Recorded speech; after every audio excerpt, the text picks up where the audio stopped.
have been canceled, jeopardizing the Festival of Lights for thousands of people. FOX11's Christy Fajardo is at the Mission Inn with more on what happened. Christy?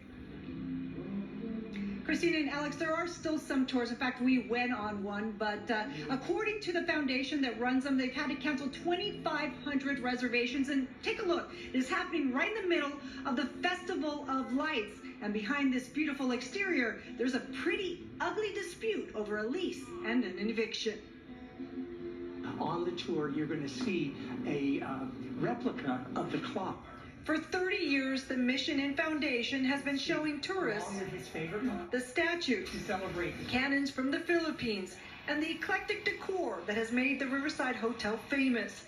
But soon, the tours may be no more. I certainly would want the tours to continue because I have been to the Mission Inn, but I've never learned about the Mission Inn.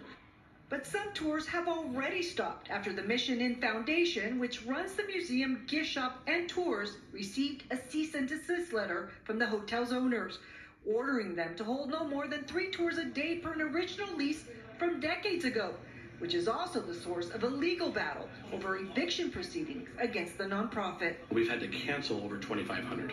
And during the Festival Light season, we do a number of extra tours. This season, the most is 17, but this is the same overage tours we've been doing for 30 years.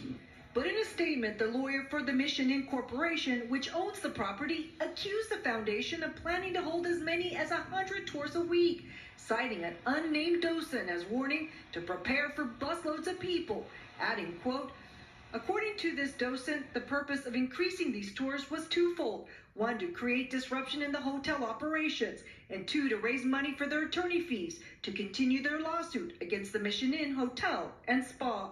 Bewildered, really. Both claims that we're trying to impair their operations and have this huge number of tours, both are inaccurate and, again, strikes at the heart of who we are. Again, we want the Mission Inn to succeed. It all stems back to when the city sold the hotel and a new lease was issued more than 22 years ago.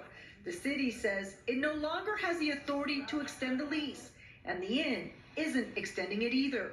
And the foundation has received an eviction notice, leaving its future and its tours in limbo.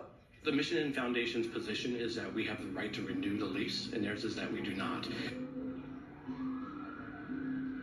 The foundation's executive director says they received an eviction notice in September and have a trial date on December 18th. He says if they lose the museum, we'll have to move and the tours will go away, including for students. And he says the public will no longer have access to much of the hotel unless they're paying guests. We'll keep you posted. Live in Riverside, I'm Christy Fajardo. Let's send it back to you. Well, it sure is still beautiful behind you, Christy. Thank you.